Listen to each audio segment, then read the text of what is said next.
देखिए, फिल्मों में और फिल्म इंडस्ट्री में आपका राय रखना ज़रूरी भी है। तो आज आपकी भोजपुरी इंडस्ट्री से मैं कुछ आपसे सुझाव चाहता हूँ। मैं करंटली जो देख रहा हूँ, भोजपुरी इंडस्ट्री की जो पहचान है, इंडस्ट्री को आगे बढ़ाने में आपका बड़ा योगदान रहा है, ये तो सब मान सकते हैं। इसमें मैं कहूँगा कि सब लोग इस बात को मानेंगे। आज ज़्यादातर जो भोजपुरी सॉन्ग फिल्म है, उसको आप सुन भी नहीं सकते, देख भी नहीं सकते। लगावे तू लिपस्टिक या अजब देवरा की गजब हो जाई, या जहाँ बाकी रीजनल सिनेमा अपने कंटेंट की वजह से उनको रिकग्निशन मिल रही है, पर भोजपुरी सिनेमा आज भी पुराने ही फॉर्मूले पे चल रही है। मैं ये देख रहा हूँ कि ये जानना चाहता हूँ इस हिसाब की वजह क्या है, वो आगे नहीं बढ़ रहा है। अभी बिहार के गवर्नर के साथ में मेरा कुछ चर्चा हुआ, तो उस मुद्दे को मैंने उठाया था और उससे बात किया। मैं आपसे सुझाव चाहता हूँ कि भोजपुरी सिनेमा में सुधार क्यों नहीं आ रहा है और कैसे लाया जाएगा। हमारी जो स्टेट है जहाँ भोजपुरी बोली जाती है, वो यूपी और बिहार, उन दोनों राज्यों को इस संबंध में अपना सेंसर बोर्ड बनाना चाहिए कि आप हमारी संस्कृति के साथ खिलवाड़ नहीं कर सकते। 2 दिन में हो जाएगा। कुछ लोगों को जेल देने की आवश्यकता है, कुछ लोगों को गिरफ्तार करने की आवश्यकता है, लेकिन बात है कि जब तक सरकार नियम नहीं बनाएगी तब तक कैसे होगा। तो आप सरकार के सामने इस प्रस्ताव को रख रहे हैं? कई बार रख चुके हैं। 2016 में आप हमारे एक इवेंट में आए थे। उस इवेंट में 2016-17 रहा हुआ इंदिरा गांधी स्टेडियम में आपने आके जैसे ही माइक पकड़ के जिया हो बिहार के लाला, कोई 50-1 सेकंड आपने गुनगुनाया। हमने देखा स्टेडियम में उस समय ईस्टर्न पेरिफेरी के बहुत लोग थे, यूपी बिहार के, बहुत खुश हुए। आपने क्या किया है इतने समय में? कहते हैं कि अपनी भाषा पर गर्व होना चाहिए, दुनिया को ये आपसे सीखना चाहिए कि आपने उस भाषा को आगे रखा भी है।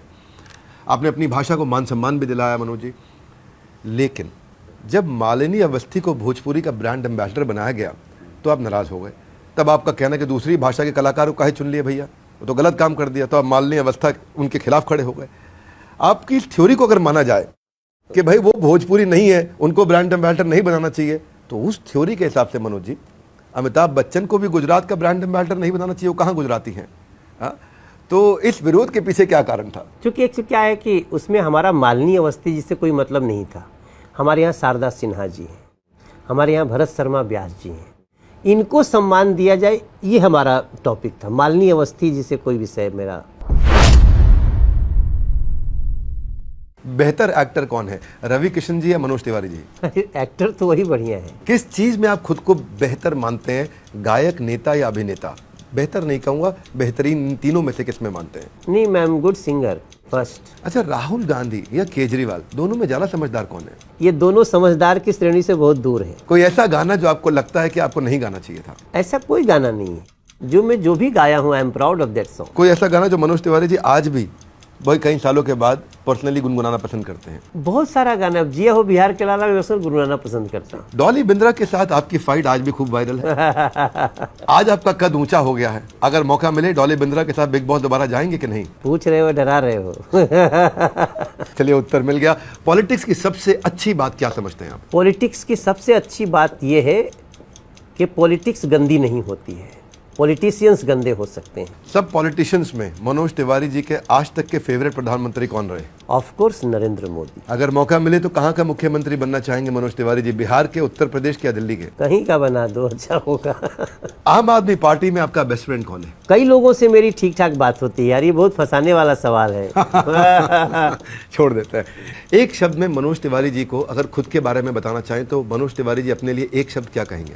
मैं बहुत धैर्य रखता हूँ। पॉलिटिक्स में आपका सबसे बड़ा इंस्पिरेशन कौन है? नरेंद्र मोदी जी। कोई ऐसे पॉलिटिकल लीडर जो बहुत आगे बढ़ गए हैं लेकिन आपको लगता है कि ये काम के व्यक्ति नहीं है? अरविंद केजरीवाल। मोदी जी में सबसे अच्छी बात मनोज तिवारी जी को क्या लगती है? वो हर हाल में सजेशंस को सुनना चाहते हैं। राहुल गांधी और प्रियंका गांधी दोनों में ज्यादा टैलेंटेड कौन है? प्रियंका जी थोड़ा सा ज्यादा बेहतर है राहुल जी से। 9 साल से बीजेपी की सरकार चल रही है। मनोज तिवारी जी अपने पॉलिटिकल करियर में सबसे बड़ा कंट्रीब्यूशन क्या मानते हैं? हमने अपनी लोकसभा का जो ट्रैफिक कंजेशन है वो समाप्त किया है। पिछले 9 साल में मनोज तिवारी जी को क्या लगता है बीजेपी की सरकार में कोई ऐसी चीज जो और बेहतर की जा सकती थी पर नहीं की गई, और अगर आपके पास वो बदलाव का मौका हो तो वो क्या होगा? धर्मांतरों से संबंधित कानून को मजबूत करना। पिछले 9 साल में मनोज तिवारी जी क्या महसूस करते हैं कि बीजेपी की सबसे बड़ी अचीवमेंट एक रही तो वो क्या रही? 12 करोड़ घरों में शौचालय बनाना। अगर कैबिनेट मिनिस्ट्री फ्रीली ऑफर की जाए तो मनोज जी को क्या लगता है कि वो सबसे अच्छा कहाँ परफॉर्म करेंगे?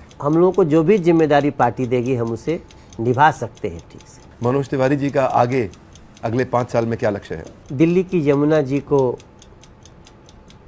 लबालब भर देना, स्वच्छ पानी भर देना, दिल्ली के नालों की अलग नहर बना देना और दुनिया टेम्स नदी जैसे शिप यमुना जी में चलाना। अगर इस बार दोबारा आपकी सरकार आती है तो आपको क्या लगता है कि आपका सबसे बड़ा एजेंडा क्या रहने वाला है? बचे हुए बेघर को घर देना, बचे हुए जो शौचालयहीन घर है उनको शौचालय देना और इस देश में जनसंख्या नियंत्रण का एक कानून लाना। मनोज जी, मुझे आपकी ईमानदारी बहुत अच्छी लगी उत्तर देते वक्त।